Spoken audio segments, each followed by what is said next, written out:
Je vais commencer par raconter un peu la genèse de cet enseignement qui tourne autour de la fabrication de matières non carbonées à partir des déchets organiques, industriels ou urbains. En fait, j'avais lancé ce projet en 2018 pour 2019, donc le deuxième semestre de l'année en cours, et il s'est trouvé qu'on s'est tous retrouvés en confinement. Donc les étudiants il n'y avait pas de cours, les étudiants étaient chez eux, confinés, enfermés, soit dans leurs 2 pièces cuisine, soit dans leur chambre de bonne, soit dans leur palais. Un peu partout en Europe, d'ailleurs, ils n'étaient pas tous en France, certains étaient au Maroc, d'autres étaient en Algérie, d'autres étaient encore en Égypte. Et donc je me suis dit, ben non, je vais quand même faire ce projet, même si c'est une folie, que de travailler la matière par visioconférence. Et en fait, c'était pas si stupide parce que ça a très bien fonctionné. C'est-à-dire qu'une fois de plus, les étudiants étaient confinés un peu partout et je leur demandais tout simplement d'aller ouvrir leurs poubelles, de regarder les déchets qu'il y avait, de les sortir et de travailler avec dans la création, dans la fabrication d'une autre matière et peut-être aussi d'objets issus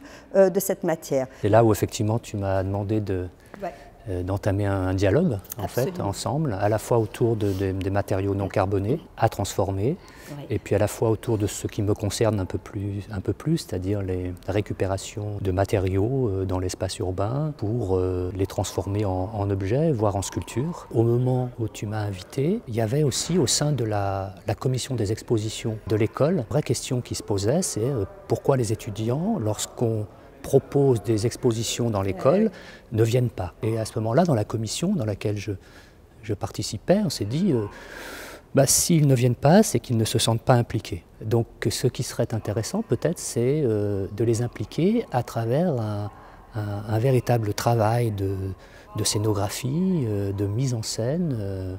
Finalement, ici, ce qui est intéressant, c'est qu'il y a une exposition qui est présentée, Matière à penser, et puis il y a une exposition qui vient essayer de rentrer en dialogue avec l'exposition qui est en cours et qui a été réalisée par des étudiants, toujours autour de la question finalement de l'objet.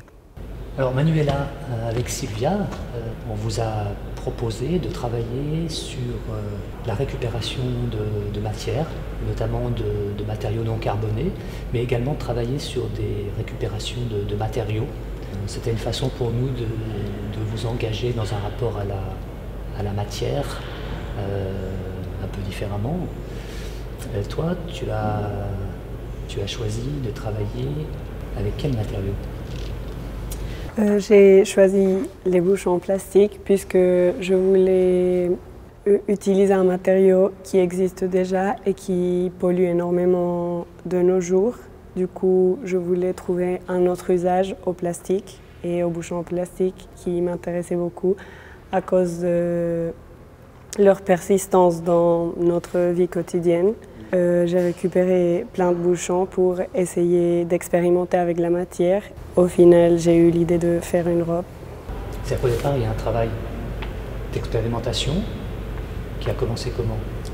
Je voulais créer un tissu au début, du coup je les ai écrasés avec un fer à repasser et c'était un peu une expérimentation pour voir ce que ça a donné. Et après, j'ai du coup essayé une autre méthode, que c'était de les attacher avec un fil. Et oui, après, j'ai eu l'idée de faire un manifeste avec les 2 contrastes. Et oui.